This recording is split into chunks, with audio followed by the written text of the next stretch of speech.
원하는 물건을 싸게 살 수 있는 경매는 분명 여러 가지로 메리트가 있습니다.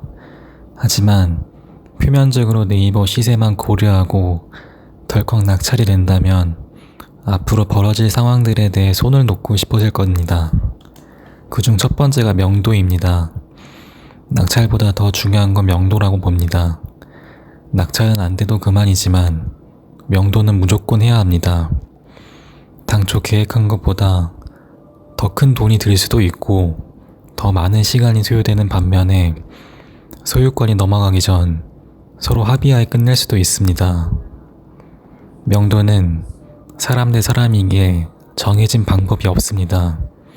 오히려 정석대로 공식만 대입한다면 얼마나 편할까요? 물론 경매 경험이 아주 많으신 분들에게는 상대방을 한 번이라도 마주했을 때 답이 나오겠지만 저를 포함하여 많은 초보자분들은 걱정부터 앞서기 시작합니다. 보증금을 받을 소액 임차인이라면 배당을 받기 위해 순조롭게 이사를 할 것이고 전입도 없고 한 푼도 받지 못할 전 소유주라면 시간 끄는 건 염두에 두셔야 합니다. 우리가 하루라도 빨리 나가야 비용을 아끼듯 상대방은 하루라도 더 버틸 것입니다. 터무니없는 금액을 제시할 수도 있고 합리적인 금액을 요청할 수도 있는 건 복불복입니다. 정해진 비용은 없습니다. 한 푼도 주지 않고 내보내도 된다는 말이죠. 다만 처음부터 입찰가 계산 시 명도를 여유롭게 잡아둔 상태로 낙찰한다면 추가로 지출되는 비용에 대해 대비할 수 있습니다. 예를 들어 처음부터 100만 원을 제한하고 상대방이 당장 이사를 한다는 조건으로 30만 원을 더 요구했을 때 매달 빠져나갈 대출 이자비와 관리비, 비용을 생각한다면 하루라도 일찍 지급하는 것도 괜찮은 방법이라 생각합니다. 반대로 높은 금액을 제시하거나 애초에 처음부터 연락이 두절된다면 강제 집행까지 염두에 두셔야 합니다. 두 번째는 예상하지 못한 비용들입니다. 낙찰가 외 추가적으로 드는 비용은 취득세 1%의 금액, 세대원 주택의 총 4주택 이상이라면 중과세가 되는 점도 확인해야 합니다.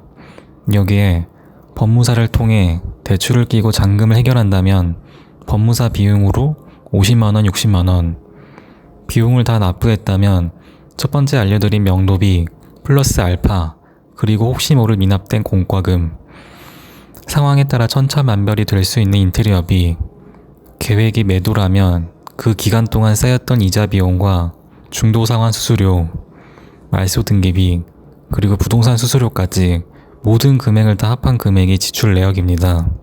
마지막으로 단기 매도 시 약 50%에 가까운 세금도 고려해야 하고요. 감정가 1억짜리 아파트를 1000만원 싸게 90%의 금액인 9천만원의 낙찰을 받아도 정작 매도 후 본인 손에 들어오는 순이익금은 생각보다 많지 않습니다. 단순히 낙찰을 받기 위해 홧김에 입찰가를 산정한다면 오히려 나중에 손해를 보는 상황이 올 수도 있습니다. 세 번째, 가장 중요한 멘탈입니다.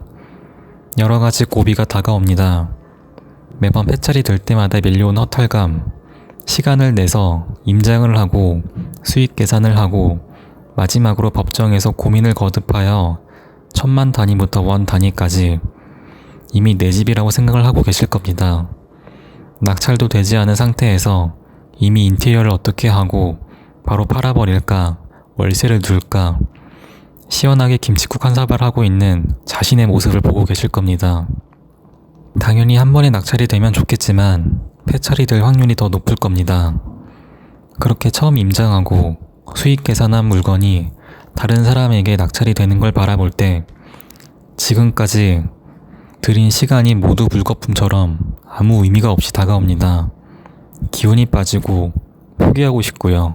조금 더 나아가 내 집을 뺏긴 기분마저 밀려옵니다.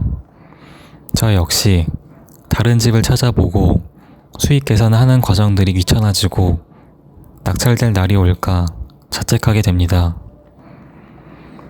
저 역시도 폐차 후 보증금을 받고 법원을 나오는 순간이 제일 허탈합니다. 다만 여러 번 반복되다 보면 상처는 아물어지고 무감각해져 갑니다. 어차피 좋은 집은 매주 나오기에 폐찰이 되더라도 덕분에 마음 편하게 입찰할 수 있었습니다. 드디어 낙찰이 되었습니다. 잔금을 내고 명도가 남았습니다. 어찌 되었든 상대방을 내보내야 합니다. 마음을 강하게 먹지 않으면 정말 가슴 아픈 일입니다. 내가 마냥 상대방 짐을 내쫓는 나쁜 사람이 된 것만 같고 주위에 질타를 받을 것만 같습니다. 낙찰자는 집을 뺏는 사람이 아닌 빚을 갚아준 사람입니다. 죄책감 갖지 마시고 주위에게 비난받을 필요도 없습니다. 전 소유자를 처음 만났을 때 심적으로 흔들렸습니다.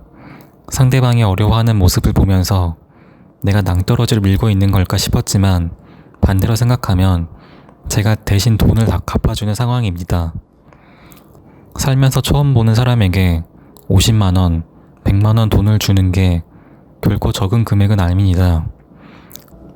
적절한 입찰가를 산정하여 낙찰이 되고 목표했던 수익을 얻는 구조라면 돈 쓰는 법도 알아야 하듯 상대방이 진심 어린 감사함을 표현할 때 이보다 더 뿌듯한 낙찰은 없다고 생각합니다.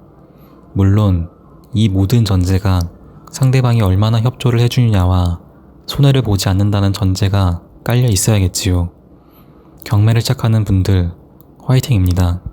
클릭해 주셔서 감사합니다.